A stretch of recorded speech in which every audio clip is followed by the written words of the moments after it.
What's up, bots? Welcome back to another demo of Collegiate Rocket League action, where today we are not going to be talking through a replay in terms of a series going on. We're going to be covering two Cumberland best of fives, actually, as they had an incredible start to Collegiate Rocket League play. So if you don't want spoilers, then go watch the main CRL stream, which is on the Rocket League channel. That is the Northwood versus Cumberland series. It's a great watch. And then if you want Cumberland versus Baylor, which is the next series we're going to be looking at replays from, go to my channel. And in the middle of my VOD, it would have been about 2 hours in, I cast Cumberland versus Baylor with Vodable. So that aside, we're just going to be bouncing around 4 different replays today. This first one is Game 2 from Cumberland and Northwood. And we are watching this with the purpose of trying to figure out what on earth made Cumberland play so well on their first outing of CRL League play. They went 2-0. They beat Northwood. It was a 3-1 series scoreline, and they beat Baylor in a commanding 3-0 sweep. Like, they nullified Baylor. And the crazy thing was, Baylor had just come out of a win over Concord, where they 3-0 swept Concord, and then get absolutely blanked by Cumberland. So Cumberland is looking like one of the best teams in CRL at the moment, and that's kind of crazy because just a week ago up in Chattanooga on LAN, they lost to Bruton Parker Christian University and St. Edwards in not quite back-to-back series, but it was the same day, and it was close enough in chronologically to be considered back-to-back losses on LAN. And then they qualified for CRL League play in pretty dominant fashion the day after that, and now day 1 of league play. They are 2-0. So, good on Cumberland. I'm glad to see it because this team has never felt like they've fully realized their potential. Maybe up until the last week of time. And I'm glad they have stuck it out. I had heard rumors that they were going to be building around Polar going forward, potentially, but rumors are just rumors. They don't turn into anything unless they turn into anything. So Cumberland, they chose to stick it out, and I love the composition of this team. Polar is such a good leader. He's such a good student of the game that he is a fantastic centerpiece to build around, and they did so last year with Nex and Nightya. And Nex and Polar had reps together at Harrisburg. They had time spent together up there, and then you essentially replaced T. Carell with Nightya in a new system of Cumberland. I don't know what Harrisburg's program is like, but I do know that Cumberland is one of the closest esports programs we get to how a football team is run in the traditional sports atmosphere. But here comes a goal, so let's lock in for a moment. Okay, yeah, let's watch this in Flycam because it starts with a stop. Cream's flip reset falls flat. Look at that positioning. Hockey and Zanil are so far up. Hockey with no boost, and that's okay because he's technically second man here. Or no, he's third man here. That's rough positioning. Everyone is right here. That's a screenshot and a half. That's gonna be the thumbnail for this video. I've just decided. But Nightya has an open net, but he doesn't get the perfect jump on the ball, so he can't score on it. So that'll be momentum for Cumberland here. No open net goal, but Polar here. Great speed. Puts a nice ball on target.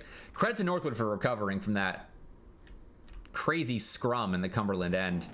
Creams finds a nice save, but Polar off the backboard. Let's watch him.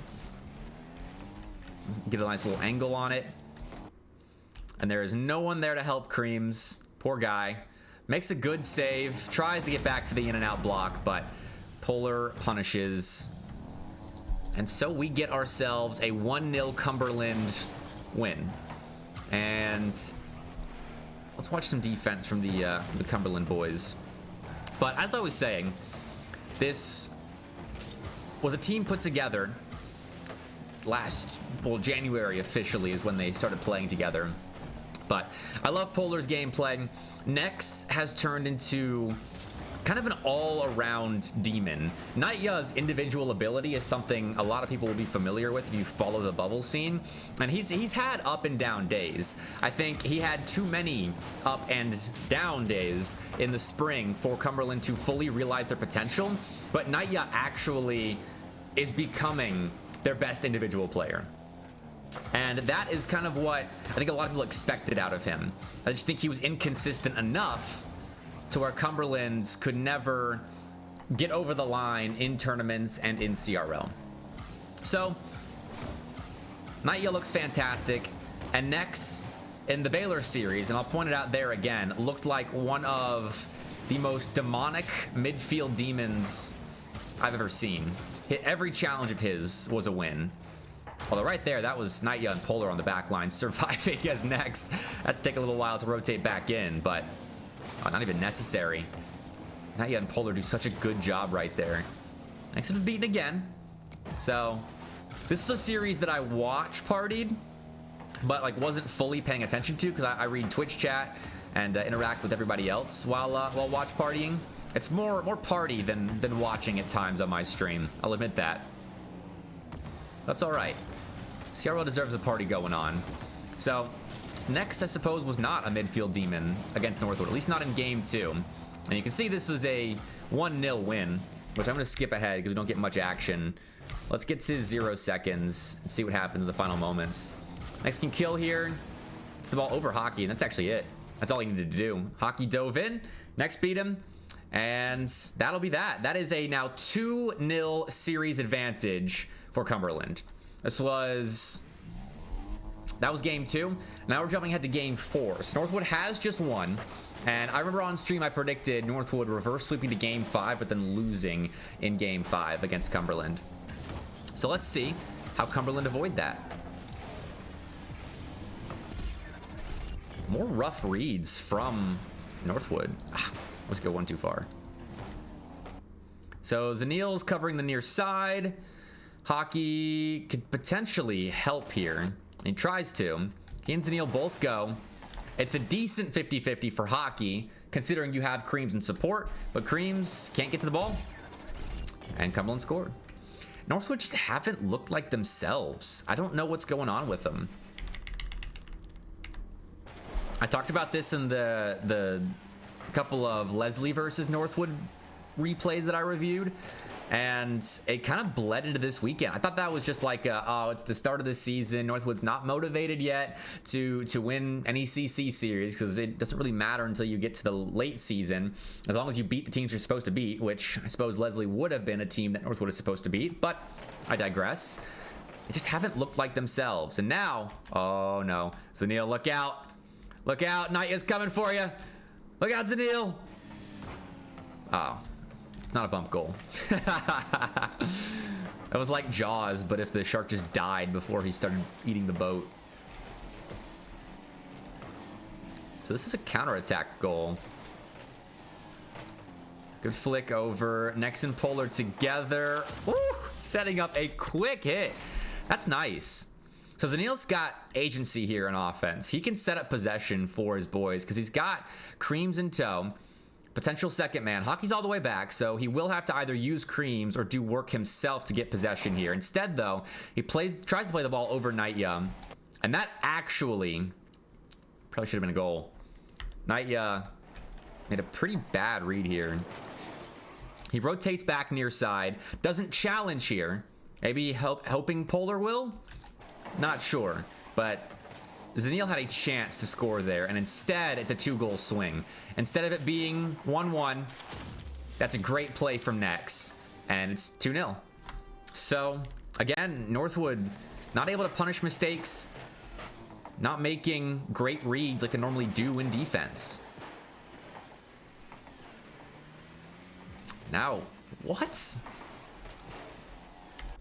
Northwood have nothing here in defense. Look at the boost totals. Hockey's the only guy with boost. Neil picks up a pad. That's all he's got to work with. So Hockey plays the optimist in rotation. Tries to get that 100 in the corner. is the first man challenge. Does well to make contact, but Polar plays a dunk. So that puts it center. Creams then tries to challenge. That's his ball, but Hockey just descends on it.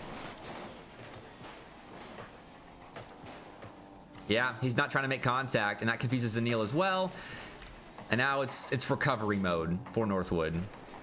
Zanil gets 100 boost. Now he's got a chance. Challenged nicely by Polar. Next shot is stopped. Flipping the fields. Northwood find a half clear. Double commit there in defense, but Creams wins it cleanly, so it shouldn't matter too much. They're still well layered in defense.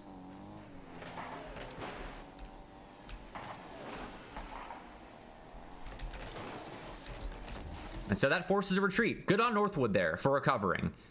Polar, though, is so lethal. He's so quietly lethal. Because here he sets up next for a solo play. That is absolutely gorgeous. Oh my god, Nex. Yes, sir. So Polar forces a rough touch out of Hockey.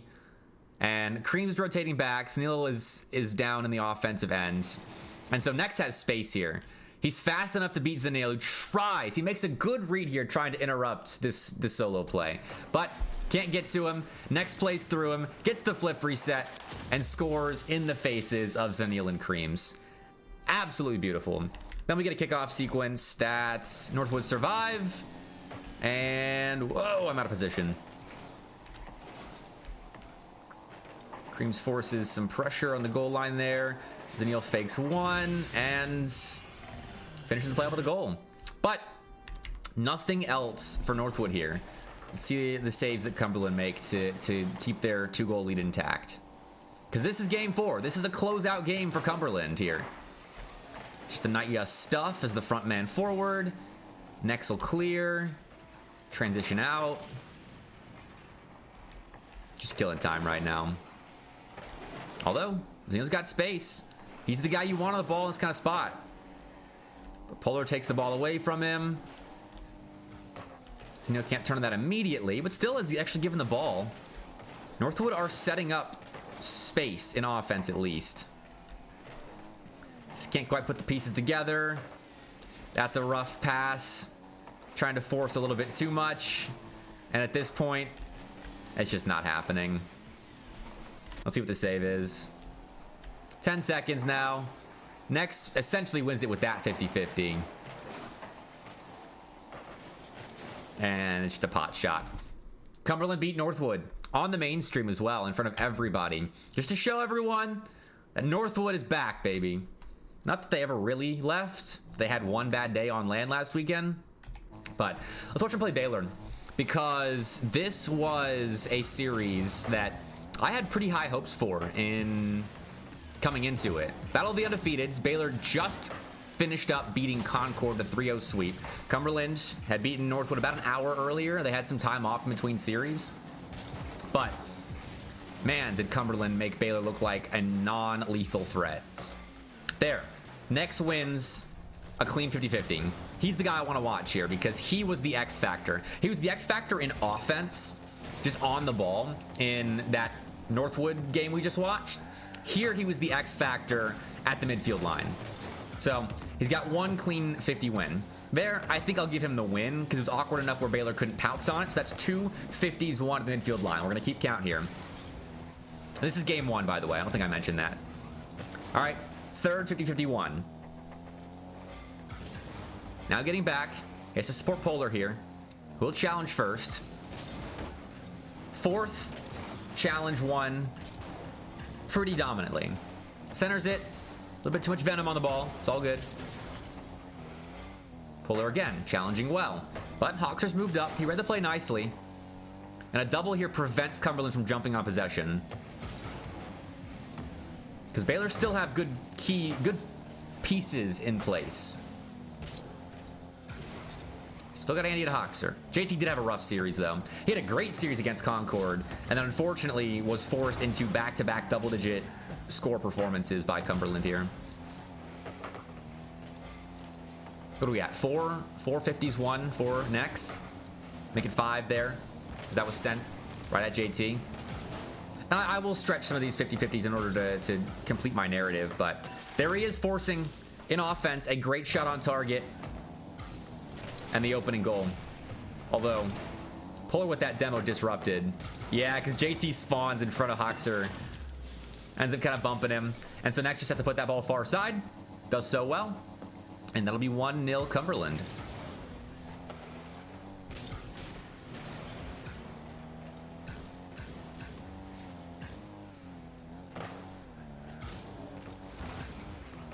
Nice of next there to leave the boost for Polar. Good comms, good comms. It's the small things that you got to do. Not yet with a big demo. He's headhunting. Watch out, Hoxer. Look out. You got 2 players coming at you. Hoxer is so elite on the goal line, though.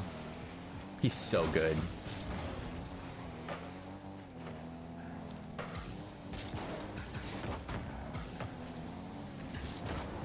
Another win. That was more speed. Or maybe that was more positioning, honestly. JT was a little bit behind the play. So Nex gets the win. But I'll count it. That's 6 now for Nex. I think he's lost, what? That one and maybe one other? 6 impactful challenges won by Nex. Not a challenge, but can't keep the ball close. Bit of a mistake. Rocket League giveth, Rocket League taketh away. Rough touch there. Kind of forks the ball over to Andy. Not what you want to do. That's actually a very negatively impactful play if Andy does anything with that. And now, this is probably the play that I would like to look at from Baylor's perspective here. Because look, I'll have to wait a second actually. Andy solo play. Polar just shuts him the heck down. Now, Polar's upfield. He bails out. I think JT and Hoxer are expecting him to stick with the ball here. But this is still bad communication. Hoxer is up. At this point, JT should be calling him off. JT should be saying this is my ball, and Hoxer should believe him, which he does. JT doesn't believe in himself, though. This is one of the several examples where JT was put in uncomfortable positions by Cumberland's pace and ability to really just win the midfield the majority of the time. Because now you go from potentially JT on the ball, heading into the Cumberland corner to set up offense, to now Cumberland being gifted possession because of Baylor playing awkwardly on their goal line. Because even Andy's a little bit confused about where he should enter the play and get possession back. Fortunately for Baylor, they still are able to develop a chance in transition after recovering, thanks to Andy there in the corner. But you can't afford plays like that. And now Nex in transition. I won't go back to watching him because we've watched him enough, but you get the point I was trying to make. Nex was an X factor.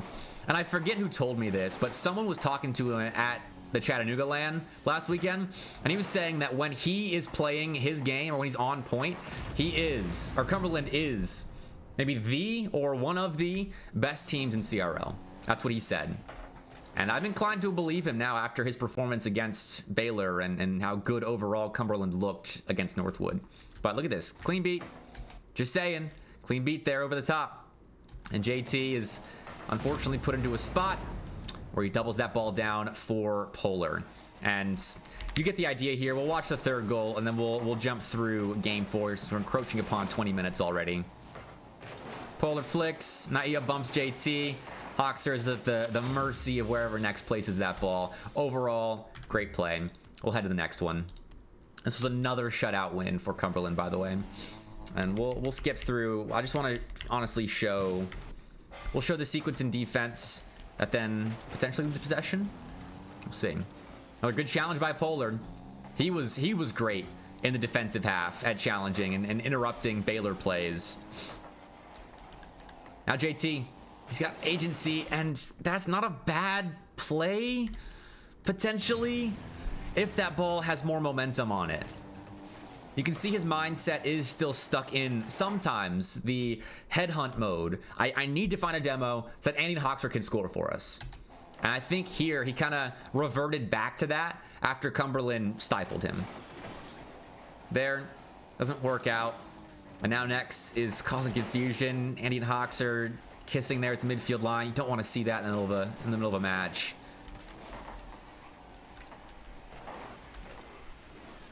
And now it leads to possession.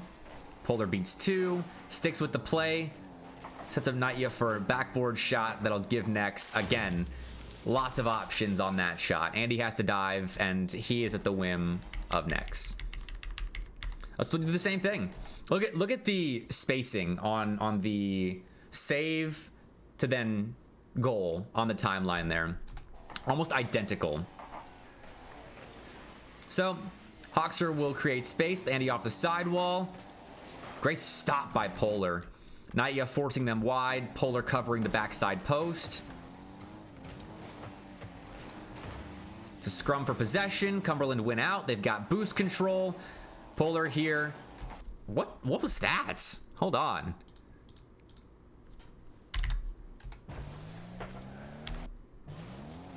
So he gets the 100, jumps, and then uses his boost to hover and beat Andy that way. That is nasty from Polar. And Hoxer can't hold onto the ball. We're going back and forth here. He has a chance to clear. It's not a bad play. It gives Hoxer a chance. It's a second man up. Oh, that was trending Baylor's direction. That was starting to look good for Baylor to give themselves possession in the final minute to maybe equalize and find a way back in game 2. Instead, though, and we'll unfortunately go to Andy's perspective because this did happen more than once, I recall from the cast. He's demoed. He gets back into the play. JC's at the midfield line. Nex is flying. Naya, I mean, I don't know if Andy knows that Naya has no boost here. But JT doesn't go for the ball. He gets the 100. Hoxer wins. He should be up. He should be up right now. He should be up right now because Hoxer's in the corner as a great passing option that could catch Cumberland out. Worst case, Hoxer takes a 50-50 that then he can play neutrally, maybe back a little bit to Andy, who's third man upon the respawn, probably playing into the midfield. Instead, though, I don't know why JT decides to go for a demo here on a Naya that's not even going for the ball. And that sucks Andy up into the midfield and gives Nex a tap in on an open net. It's mistakes like that out of Baylor that Cumberland forced so often in that series to absolutely dominate in a 3-0 sweep. Game 3 score was 4-2, so at least Baylor was able to score, but Cumberland and their pace and their stability provided by Nex in the midfield and Polar in defense and Naya in offense, honestly. I got to give him his flowers too for his offensive performance with the demos on the goal line and just overall threateningness on the ball that forced Baylor into a lot of mistakes, and they didn't look good. They came out of a 3-0 sweep over Concord, who were the #1 team in CRL, into a series against Cumberland and get blanked. 3-0 sweep. Cumberland's looking good right now. I love that this team is finally put together. Thanks for watching. Enjoy as much CRL content as you can right now because we are truly in, maybe not a golden age, maybe that's next semester, but we are trending towards a golden age in Collegiate Rocket League. Like and subscribe. Follow me on Twitter and Twitch. Bepic Casts on Twitter. Mr. Bepic on Twitch. That's it for now. Thanks for watching.